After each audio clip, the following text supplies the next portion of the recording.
continuar no Evangelho de Lucas e abrir no capítulo 4. No capítulo 4 de Lucas, nós estamos falando sobre o Espírito Santo.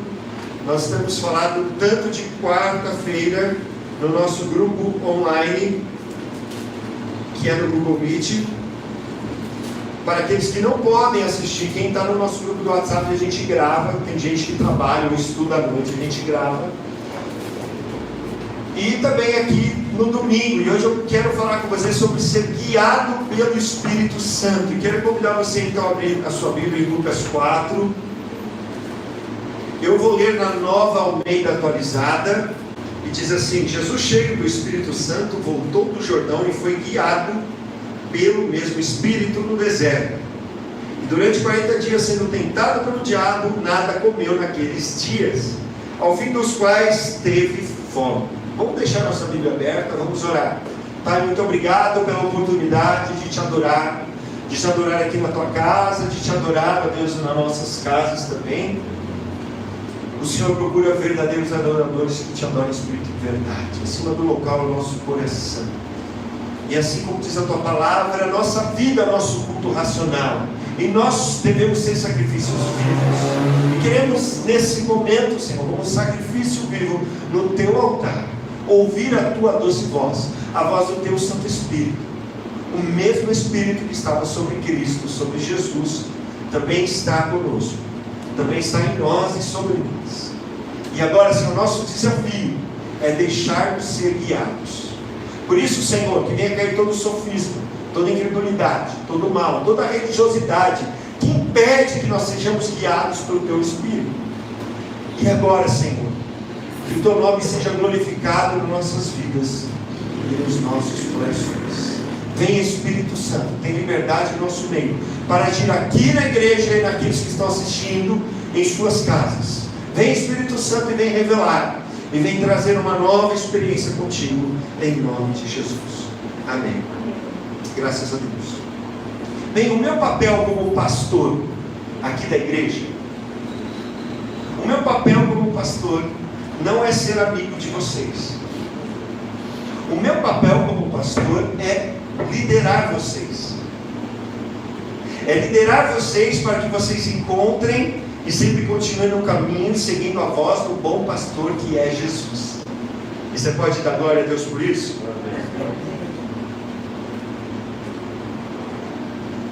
E aqui nessa igreja, desde que a gente está aqui há 8 anos, eu tenho procurado seguir um caminho. Um caminho na qual eu aprendi. Não apenas por ter lido ou por ter conhecido na cabeça, mas por ter conhecido e vivido, experimentado na minha vida, que é o caminho de Deus através da graça e do poder do Espírito Santo. Nesses 8 anos, todos aqueles que entraram aqui, entraram num navio, e nesse navio, eu sempre apontei para o destino, que é Deus, que é Jesus, mas que é o Espírito Santo, que é o poder do Espírito Santo, a graça do Espírito Santo, a manifestação do Espírito Santo. E muitos não entenderam, entraram e têm vergonha, e têm medo, e têm receio, foram embora. Enquanto que o mundo não tem medo, não tem receio de professar o mal que eles fazem, os cristãos, que a Bíblia diz que o próprio Senhor Jesus só começa o ministério depois que é batizado com o Espírito Santo, e os próprios apóstolos assim foram, tem medo de professar e de deixar-se levar pelo Espírito Santo.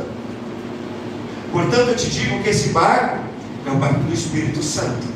Amém? E como pastor eu vou sempre seguir isso. Enquanto eu estiver aqui, vou seguir assim. E aonde quer que eu estiver, eu vou tentar, vou apontar para esse caminho. Amém? Do Espírito Santo. E nós temos visto que para recebermos o Espírito Santo, foi a primeira mensagem, temos que arrepender e crer. O arrependimento é todo dia, como tomar banho. O crer, você decidiu crer no seu coração. Você tomou essa escolha. Amém? Amém. E isso te habilita e me habilita a receber do Espírito Santo. E temos visto também que a gente pode, na semana passada, fluir no Espírito Santo. E o desafio para mim e para você não é só que as águas fluam no nosso interior, como Jesus disse. Mas o meu desafio, o seu desafio, é como está descrito em Ezequiel 47. Que Deus dá uma visão para o profeta. E que aí então, ele vê um rio. E aí então, Deus manda ele entrar nesse rio. E o rio bate no calcanhar, depois nos joelhos, depois nos quadris. Até no momento que ele não consegue mais pôr o pé no chão e mal consegue nadar. Você que já entrou no rio com correnteza, ele foi levado por aquele rio. Então, ser guiado pelo Espírito Santo é um desafio, o maior desafio meu e seu como cristão. Se você já recebeu do Espírito Santo, se você já foi batizado com o Espírito Santo está, preste atenção, em nós. Primeiro ele vem estar conosco por fora, ele nos convence do pecado. No momento que a gente crê, a gente nasce de novo, ele fica em nós. E depois, quando nós somos batizados com o Espírito Santo, ele está sobre nós e traz poder. Ele traz primeiro a presença, quando a gente nasce de novo, a presença de Deus em nós, e depois traz poder para estar sobre nós, para nos capacitar para a obra do Evangelho, a obra da evangelização, a obra de fazer discípulos. Amém? Assim aconteceu com Jesus, aqui no final do capítulo 3 de Lucas. Jesus, a Bíblia não fala muito dele, conta sobre a história de quando ele nasce, tanto em Mateus quanto em Lucas. Marcos omite. Depois vai contar a história de Jesus, apenas Lucas, com 12 anos, sobe com seus pais para Jerusalém. E depois só vamos ter a história de Jesus com 30 anos, que aqui em Lucas 3 a gente sabe que ele tinha 30 anos quando ele começa seu ministério. E aí quando ele começa o seu ministério, ele vai até João Batista para ser batizado. E estando ele orando, os céus se abrem e o Espírito Santo desce sobre ele como pomba. E aí então começa o texto de Lucas 4, que diz que Jesus, cheio do Espírito Santo, foi guiado pelo Espírito Santo para o deserto. E se Jesus precisou ser guiado pelo Espírito Santo, outras traduções está levado pelo Espírito Santo, mas se você vê em Marcos, lá em Marcos, no capítulo de número 1, diz que ele foi expelido pelo Espírito Santo, porque a palavra para que Jesus foi levado para o deserto, a mesma palavra que é usada na Bíblia para expulsar demônio, que é equivalo, ou seja, o Espírito Santo, ele jogou Jesus bem forte para o deserto. Para quê? Como diz em Mateus 4, e como diz aqui em Lucas, ele foi levado para o deserto para ser tentado pelo diabo. E não só essas 3 tentações que tem na continuação do texto, mas para ser tentado pelo diabo por 40 dias. Agora, o deserto é um lugar solitário. O deserto é um lugar de extremos. Sol de mais de 50 graus, eu já fui para o deserto, lá nos Estados Unidos, e peguei 53 graus. Achava que aqui em Ribeirão que era quente, mas a minha esposa foi lá, pegamos o dia mais quente do ano lá, em Las Vegas, 53 graus. Parecia que estava ligado o secador de cabelo no corpo todo. Eu falei, desliga o secador. Não dava para esperar o carro fora de dentro do hotel, você tinha que ficar lá dentro. Mas como que você ia chamar? Você tinha que chamar o carro lá fora, de tão quente que é. Então extremo de 50 mais 50 graus durante o dia, e à noite um frio muito grande, porque não tem nuvens. E aí então temperaturas às vezes até chega abaixo de zero no deserto durante a noite. É um extremo, onde não tem água, onde tem animais como escorpiões, como cobras, um lugar de andarilhos, um lugar de ladrões, um lugar que ninguém gosta de morar no deserto. Alguém gostaria de morar no deserto?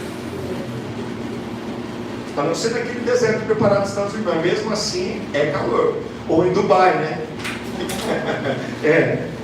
Mas sem estar preparado, não é um bom lugar para estar. Mas preste atenção, Jesus foi cheio do Espírito Santo e foi guiado para o deserto. E a Bíblia diz, lá em Romanos 8,14, que todos que são guiados pelo Espírito são filhos de Deus. Então eu e você também, quando recebemos do Espírito Santo, o Espírito Santo ele quer nos guiar. A dificuldade é que eu e você não queremos ser guiados para o deserto. Sim ou não? O deserto é um lugar solitário. O deserto é um lugar que Jesus foi tentado pelo diabo. E que você vai estar sozinho. Talvez esse mesmo Jesus que ouviu a voz do Pai, agora não está ouvindo mais no deserto. A Bíblia não diz que o Pai falou com ele novamente no céu, ali no deserto. Então, o momento que você sai do ápice que você estava, nossa, todo mundo viu que ele era o Filho de Deus, desceu como pombo, o Pai falou do céu, mas de repente o Espírito Santo falava, sai desse oba-oba e vem para cá. Então, a primeira coisa que eu e você temos que saber, que o Espírito Santo quer conduzir eu e você na nossa vida, para que a gente tenha um crescimento espiritual, porque Jesus foi levado para o deserto para ter um crescimento, uma preparação para o ministério, porque eu, como professor de educação física, com pós-graduação em fisiologia do exercício e como atleta por muitos anos, eu sei que para que eu conseguisse um bom resultado, eu tinha que durante um semestre, porque natação não é que nem futebol que você joga várias vezes, mas natação geralmente você vai treinar para 1 a 2 competições em cada semestre, para você obter o seu melhor resultado. E aí então, eu tinha que nadar, tinha que me esforçar fazendo musculação, fazendo alongamento, fazendo treinamento fora d'água, nadando, às vezes 9 vezes por semana, 70 mil metros por semana, era o que eu nadava. Haja cloro e haja azulejo, haja água. Eu tenho até medo de água hoje. Mas tudo isso eu fazia. Eu tinha que treinar melhor que no semestre anterior para que eu conseguisse um resultado melhor do que o resultado do semestre anterior e que as outras pessoas que iam competir. Porque sem um estresse, sem a gente ter uma dificuldade, não tem como a gente melhorar o nosso condicionamento físico. Assim também eu, como pastor, como estudante de teologia, mestre em teologia, agora doutorando em teologia, também sei, meu irmão, minha irmã, que se a gente quer crescer espiritualmente, a nossa fé não vai crescer de muito eu falar para você sobre o que é fé. Isso vai te dar uma base, mas a minha fé e a sua fé vai crescer quando chegar a dificuldade e você usar da sua fé para vencer essa dificuldade. E a dificuldade vem para que a gente ganhe músculo, para que a gente fique mais forte, para que a gente saia fortalecido. Assim, Jesus foi tentado pelo diabo. E a Bíblia diz a partir do versículo 2, que primeiro Jesus foi tentado pelo diabo a transformar pedras em pães. Se tu és o Filho de Deus, transforma essa pedra em pães. Qual foi a primeira tentação do diabo sobre Jesus? A tentação na carne. Não que Jesus fosse um pecador, mas todos nós temos carências na nossa carne. Nós temos fome, nós temos sede. Sim ou não? O nosso corpo vai gritar várias coisas. E não é errado comer, mas o que o diabo falou? Ele falou, se você é filho de Deus. Ele tinha acabado de ouvir há 40 dias anterior que ele era filho de Deus. Só que ele estava pondo em dúvida. E para que ele provasse que ele era filho de Deus, ele teria que transformar as pedras em pães. E aí como que ele respondeu? Ele vai responder na palavra. Então Jesus ele vai ser tentado primeiro na carne, depois ele vai ser tentado, segundo Lucas, na parte espiritual. O diabo vai falar assim para Jesus: Jesus, se você se prostrar diante de mim e me adorar, eu te darei todos os reinos do mundo com toda a sua glória. porque a mim foi dado e eu dou a quem eu quiser. A segunda área que todos nós somos tentados, além de ser tentados na carne, é sermos tentados na área espiritual. Não é só a questão de você prestar culto para demônios, você se prostrar para uma imagem, você invocar outro nome que não seja o nome de Jesus, do Pai ou do Espírito Santo.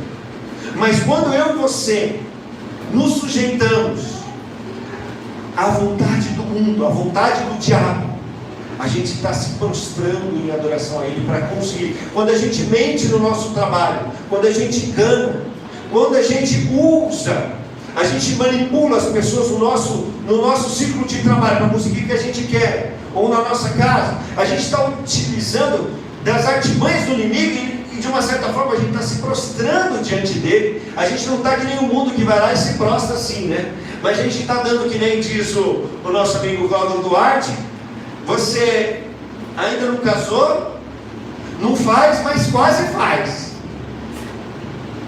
Então você não dá aquela prostradona, você dá uma prostradinha assim, mas não é uma prostrada. Então o que Jesus está nos mostrando? O diabo, ele vai tentar mostrar atalhos, porque era o atalho da cruz. Se Jesus se sujeitasse ao diabo, ele ia receber toda a autoridade da terra. Ele não veio resgatar a autoridade do diabo? Sim ou não? Ele estava oferecendo um atalho. E quando a gente cai na tentação, meu irmão, de fazer a vontade do diabo, a gente se prostra para ele, a gente dá legalidade para ele, a gente está pegando um atalho. Mas eu e você não fomos feitos para pegar atalho, amém? Amém? E depois o diabo vai tentar Jesus na alma.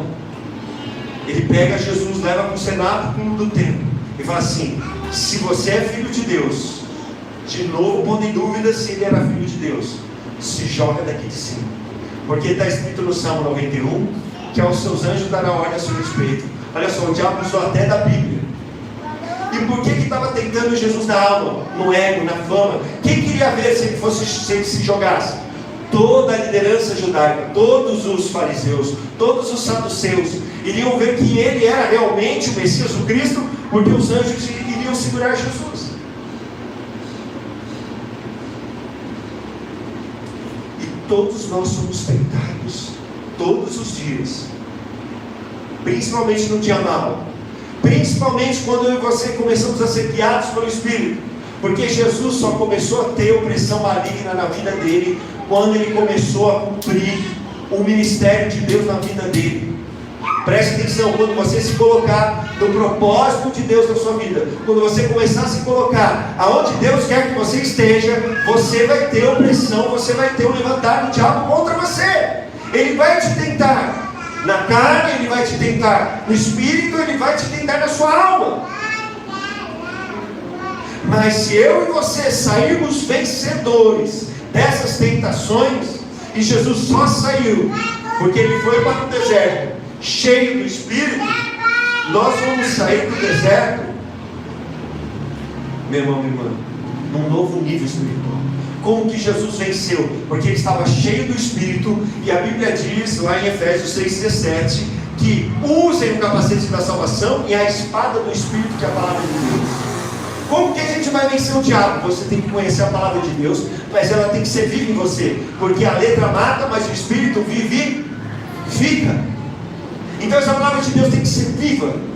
O diabo apresentou os pães, Jesus falou: nem só de pão o homem viverá, mas de toda a palavra que sai da boca de Deus. O diabo apresentou-se: prostra diante de mim. Jesus respondeu na lata: está escrito, adorará somente ao seu Senhor, e a só ele prestará culto.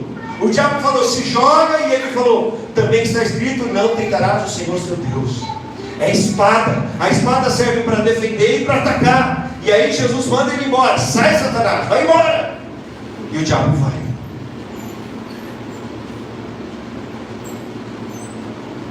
Por isso que para ser cheio do Espírito Santo e para ser guiado pelo Espírito Santo, você precisa comer isso aqui.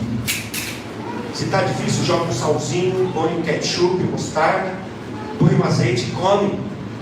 Você precisa comer disso, porque senão você não vai vencer. Você é melhor do que Jesus? Eu sou melhor que Jesus?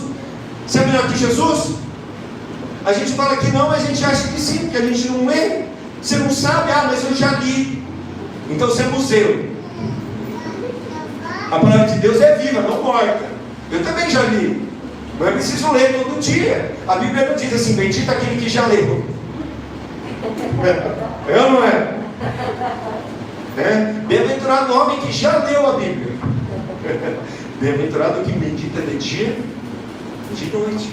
É uma espada. Se eu ficar guardado quando vir inimigo, nem sei onde ela está. Cadê a minha espada? Cadê?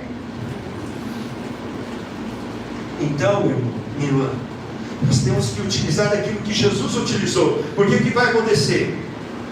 Depois, Jesus foi levado pelo Espírito Santo para ser tentado pelo diabo. Jesus vence em todas as áreas que o diabo vem lhe oferecer pela espada do Espírito. Em terceiro, Jesus vence todas as tentações e sai do deserto, porque ele cresceu espiritualmente. Ali foi a base do ministério. Nós não podemos brincar com fundações. Lembra que Jesus disse: aquele que ouve a minha palavra e não pratica é como a casa sobre a areia. Outro dia eu contei essa história para as minhas filhas da Bíblia. Eu falei esses dias e elas adoraram. Eu falei: olha aqui a casa sobre a areia, olha a casa sobre a rocha. Uma caiu, a outra permaneceu de pé. Veio chuva, veio vento, veio tempestade, mas a casa sobre a rocha obedeceu ao papai do céu, falei para elas. E a casa que estava sobre a areia não obedeceu, e aí caiu. É legal a casa cair? Não, papai, não é legal. Se minhas filhas, uma de 2 e uma de 3, uma de 5 sabem disso, quanto mais eu e você. Amém? Amém? Amém? Vamos ler o 13 aqui, o 13, o 14 e o 15. Olha o que acontece com Jesus depois que ele sai do deserto. A Bíblia diz assim: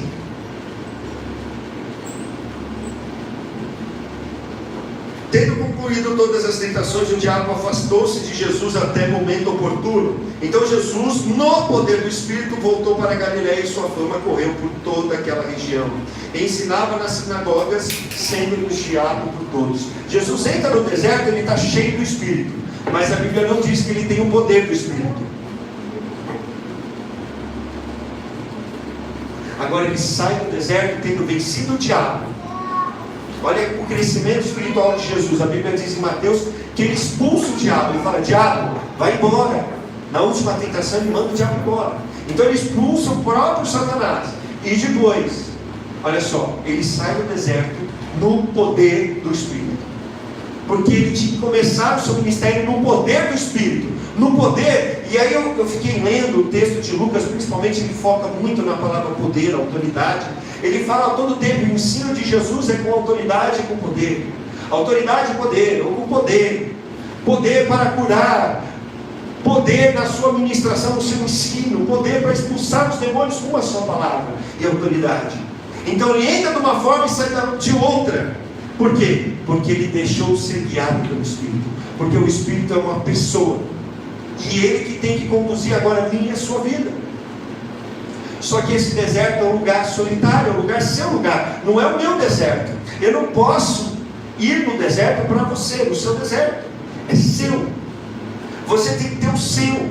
Você tem que entender que para que você cresça, para que você conclua o plano de Deus, você tem que preparar o fundamento, porque uma casa, para ser bem construída, tem que ter bom fundamento, senão ela cai.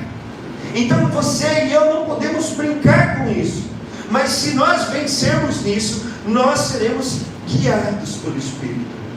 Assim Jesus continua o texto, depois ele vai para Nazaré e diz que o Espírito do Senhor Deus está sobre ele.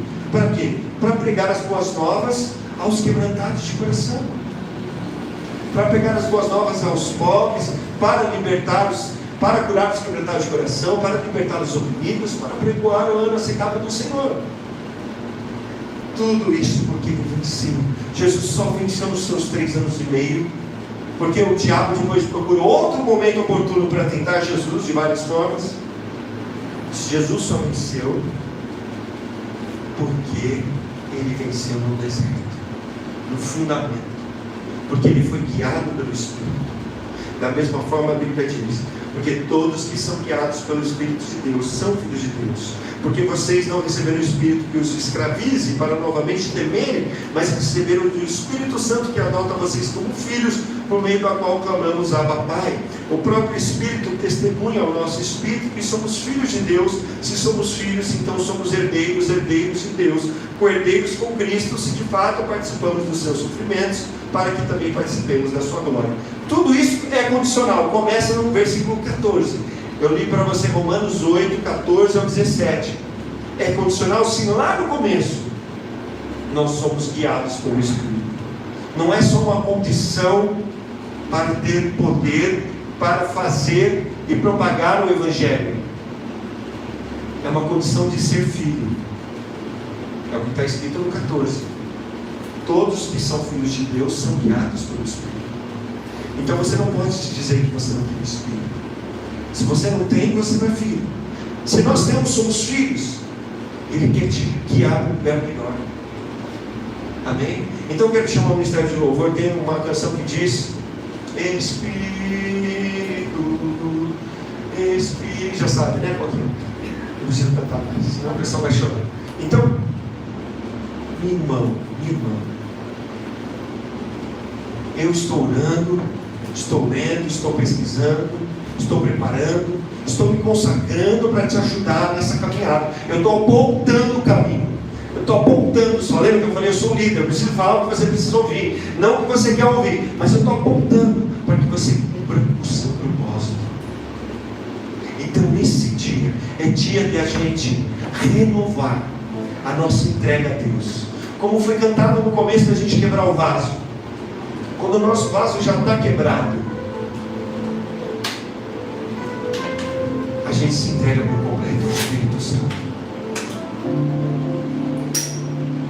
É maravilhoso, é uma pessoa mais linda, que mais te ama, que mais te espera, é Ele.